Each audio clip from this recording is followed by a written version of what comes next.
The night of November 14, 1942. Iron Bottom Sound off Savo Island, the flag bridge of USS Washington. Vice Admiral Willis A is leaning over the radar repeater in wire-rimmed glasses, jotting numbers on a steel notepad with a grease pencil. He is 54 years old. He has never commanded a battleship in his life. In 63 minutes, he will be standing in a place no American admiral has stood in 44 years. He will be in a battleship gunfight at night with the Imperial Japanese Navy in waters they own. 2 of his 3 superiors who tried this in the previous 72 hours are already dead. 2 nights earlier, in the same waters, Rear Admiral Daniel Callaghan took his cruiser force into a Japanese formation he could not see. He died in the first 90 seconds. Rear Admiral Norman Scott died with him. 6 American ships were on the bottom by sunrise. The waters Lee is now sailing into have a new nickname among the men who survived Iron Bottom Sound. Halsey, watching from Noumea, has 1 battleship division left in the South Pacific. He has just ordered it north to do what Callaghan could not. The man he has given the job to is the one his superiors in Washington once said was too academic to lead men in combat. The Japanese fleet steaming south toward him is built around the battleship Kirishima, 40,000 tons, 8 14-inch guns. Behind her, 2 heavy cruisers, 2 light cruisers, 9 destroyers under Vice Admiral Nobutake Kondo. Their mission is to do what Japanese surface forces have done in these waters for 4 months running: bombard Henderson Field flat, kill the Marines, end the campaign. They have done it twice before. The Marines on the island are out of food. Their pilots are flying on captured Japanese aviation fuel. If Kirishima reaches the beach tonight, Guadalcanal is over. To understand why Halsey chose him, you have to go back 22 years. Antwerp, Belgium. The 1920 Olympic Games. The American rifle and pistol team is in Belgium because the Marines, the Army, and the Navy were ordered to send their best shots. Lee, then a 32-year-old lieutenant commander, fires 14 separate events over 2 weeks. He comes home with 7 medals, 5 of them gold, 1 silver, 1 bronze. He ties the American single Olympics record. Back in Washington, the Navy promotes him to Inspector of Ordnance and quietly files him under the heading of officers who are good with their hands. The next 20 years are a slow education in everything that will matter on a moonlit night. In 1942, he commands 3 destroyers in the 1920s. He attends the Naval War College. He runs the Anti-Aircraft Defense Board, the panel that recommends the Navy adopt the Oerlikon 20mm and the Bofors 40mm, the 2 guns that will shoot down most Japanese aircraft in the Pacific. He becomes director of the Fleet Training Division. By the time Pearl Harbor burns, Lee has spent more hours studying radar, a technology most American flag officers still consider unreliable, than any other admiral in the Navy. The problem is, he has done all of this from desks. In February 1942, 2 months after Pearl Harbor, he is promoted to Rear Admiral without ever having commanded a battleship. There are officers on the Atlantic side who never let him forget it. The historian Ronald Spector later quoted a man who served with him in those years. Lee, the man said, knew more about radar than the radar operators. It was meant as a compliment. In 1942, it could also be used to keep a man behind a desk in Washington. Halsey did not care. In August, he asked for Lee by name. Lee arrived at Noumea in August 1942 carrying a sea bag, a sextant and a pair of wire-rimmed glasses with a spare in a tin case. His flagship was USS Washington, designation BB-56, 35,000 tons, 9 16-inch guns, the newest American battleship in the Pacific. With her, USS South Dakota, designation BB-57, just back from repairs in New York. 4 destroyers, Walk, Benham, Preston, Gwynn. That was Task Force 64. That was every fast battleship the United States Navy had south of the equator. Halsey gave them to a man who had never fought one. To understand what Lee was sailing into, you have to understand what happened on the previous nights of November 12th and 13th. The Admirals Callaghan and Scott led 5 cruisers and 8 destroyers into a Japanese formation that included 2 battleships, Hiei and Kirishima. They had no battle plan. They had no clear chain of command. Callaghan's order, when it came, was the word "commence," transmitted into a radio circuit so jammed with cross-traffic that half his captains never heard it. What followed, one survivor later called a barroom brawl with the lights out. Admiral Callaghan died on his flag bridge. Admiral Scott died on his. Sunrise on November 13, 1942. Iron Bottom Sound is a graveyard. The cruiser Atlanta, dead. The cruiser Juneau, dead, taking down 5 brothers named Sullivan in a single explosion. The destroyers Cushing, Laffey, Barton, Monson, gone. The Japanese lost the battleship Hiei to American aircraft from Henderson Field, scuttled before she could be towed.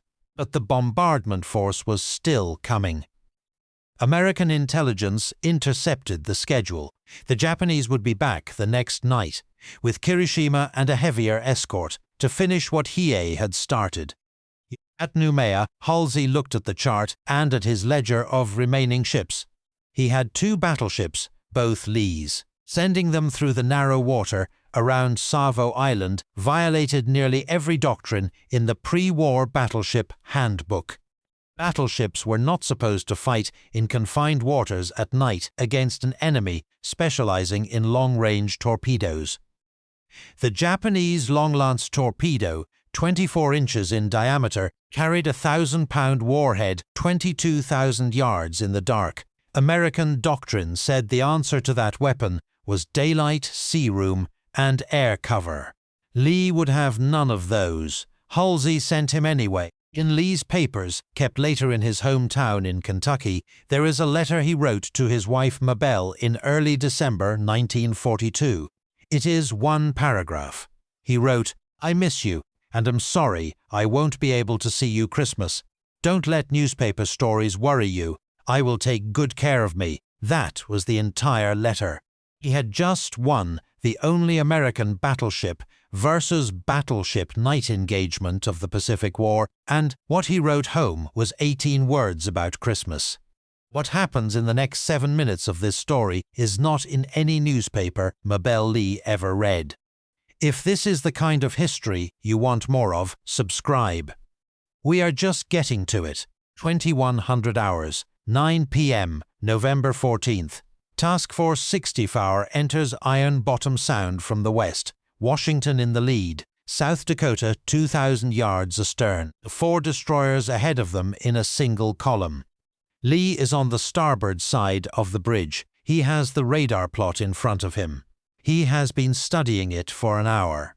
He is the only American admiral in the Pacific who reads an SG radar display without an interpreter. Around 2116, his lookouts and his radar agree. There is a Japanese force ahead. The exact composition is unclear. The intent is not. 2222. The light cruiser Sendai sights the Americans. She and 3 destroyers begin shadowing from the north. At 2232, Lee orders Washington to open fire on the Sendai group. The 16-inch guns of Washington fire their first salvo of the night.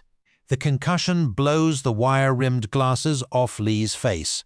He gropes for them on the deck. He finds them. He puts them back on. The Sendai group breaks off and retires north into the dark. Lee does not chase. He is waiting for what comes next. He knows what comes next. 2238. The American destroyer Walk takes a long-lance torpedo amidships and breaks in half. 2 minutes later, the destroyer Preston is hit by gunfire from a Japanese cruiser and goes down in 3 minutes. Benham, hit forward, will limp away and sink the next morning. Of Lee's 4 destroyer captains, only 1 ship is still firing. In less than 9 minutes, Lee has lost 3/4 of his screen. Then South Dakota loses power. Her electrical system, troubled since her commissioning, fails at the worst possible moment. Her gun directors go dark. Her radar fails. She drifts forward into the gun line, fully lit by Japanese searchlights, taking 42 hits in the next 4 minutes. The Japanese have not yet seen Washington. Their searchlights and their gunfire are on South Dakota. Washington is dark, 2,000 yards behind, still steering by radar. Lee can see the entire Japanese formation on his SG repeater. He can see what they cannot, that Kirishima is broadside to him, perfectly silhouetted by her own searchlights illuminating South Dakota. Lee gives a single order. Washington's main battery rotates. 9 16-inch guns train out to starboard. The range is 8,400 yards. For a battleship gunnery officer, that is point blank. At 2,300 hours, Washington fires. In the next 7 minutes, Washington puts at least 9 16-inch shells into Kirishima and, somewhere, between 40 and 75-inch shells from her secondary battery. The Japanese battleship's steering gear is destroyed. 2 of her 4 engine rooms are flooded. Her bridge superstructure is opened to the sky. A Japanese officer aboard the heavy cruiser Atago later told American interrogators that the volume of fire from the darkness was so dense. The Japanese task force commander could not initially identify how many American ships were firing on him. The answer was 1. Kirishima staggers out of the column, on fire from waterline to tops, listing to starboard. Lee orders Washington to disengage to the northwest. He has done what he came to do. By 03:25, on the morning of November 15th, Kirishima is a dead ship. Her crew abandons her. Her own destroyers torpedo her to keep her out of American hands. She is the first Japanese battleship sunk by gunfire in the Pacific War and the only one ever sunk by an American battleship. Vice Admiral Kondo turns his entire force north. Henderson Field is not bombarded that night. The Marines on Guadalcanal wake up on the 15th of November 1942 to find that the campaign has shifted. Slowly, then suddenly, then permanently. They do not know yet who did it. Most of them will never know. When the after-action reports reached Pearl Harbor, Nimitz read them twice. Then he sent for the file Lee had been keeping at Fleet Training Division on radar gunnery doctrine. The file had been on Nimitz's reading list for a year, and he had not read it. He read it that week. Straight. By the end of 1943, every American fast battleship in the Pacific was equipped, trained, and drilled to fight a night surface action by radar. The doctrine in those binders was Lee's. The next time the Japanese tried a night battleship engagement against the Americans was at Surigao Strait in October 1944. It went worse for them. Halsey pinned the Navy Cross on Lee personally in January 1943 in a ceremony on the deck of Washington. The citation called it audacious planning and execution. Halsey told a staff officer afterward that Lee was the one man in his command he would never tell how to do his job. When Halsey took the Third Fleet through Leyte Gulf, he made Lee his designated successor in case of incapacitation. The Navy that had once filed Lee under good with his hands now considered him the most qualified surface officer in the Pacific Fleet. The man who had never commanded a battleship was running every battleship in the largest fleet the United States Navy ever fielded. In May 1945, the Navy recalled Lee from the Pacific. The kamikaze threat off Okinawa was sinking ships faster than the yards could replace them. Nimitz and King wanted the one officer they trusted to solve it. Lee was given an experimental task group in Casco Bay, off Portland, Maine. He spent the summer of 1945 testing anti-aircraft formations against captured Japanese aircraft flown by American pilots. The work was unfinished. On the morning of August 25, 1945, 10 days after Japan signed the Instrument of Surrender, Vice Admiral Willis A boarded a launch in Casco Bay to ride out to his flagship, USS Wyoming. He suffered a heart attack on the launch. He was 57 years old. The doctor on board could not save him. He is buried in Section 2 of Arlington National Cemetery. The headstone gives his name, his rank, his Navy Cross, his Distinguished Service Medals, his Legion of Merit. It does not mention the Olympics. It does not mention the 7 minutes off Savo Island. The destroyer leader USS Willis A, designation DL-4, was named for him in 1954. She served the Atlantic Fleet for 12 years. The scientist they almost benched. The shooter who killed a Japanese battleship in the dark. The man his enemy understood before his own Navy did. The Navy that had once called him too academic put his name on a warship that patrolled the North Atlantic until 1969. The Bowling Middle School in Owen County, Kentucky, has a historical marker for him on the road outside Nately, where he was born. Most Americans have still never heard of him. If your father, your grandfather, your uncle, anyone in your family served in the Pacific Theater in any branch on any ship during the war, leave their name and what they did in the comments below. Don't just leave the name. Tell us one thing about them. One thing they did, or one thing they said, or one thing you remember. The men who were there deserve more than a name in a database. They deserve to be remembered as people. Subscribe if you want the next chapter. There are more of them.